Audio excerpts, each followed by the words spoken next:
Rebonjour, Marc, postier à la Défense, depuis 10 ans.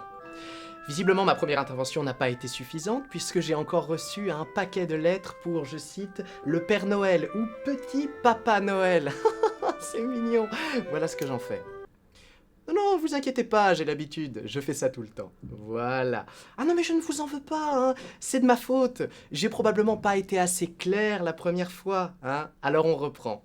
Donc, pour en finir une bonne fois pour toutes, avec le Père Noël. Admettons au préalable qu'il existe un homme suffisamment altruiste pour consacrer toute sa vie à fabriquer et à distribuer des jouets aux enfants du monde entier, gratuitement.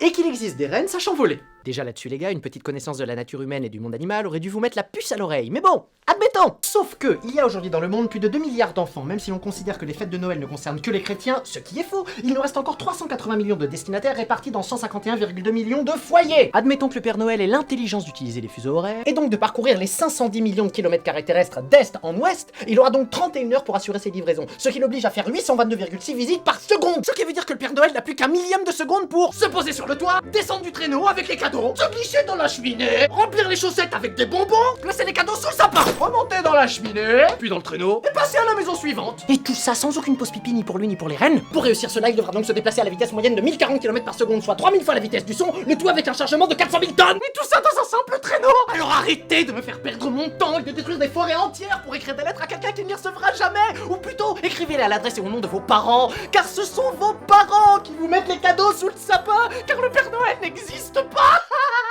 Joyeux Noël!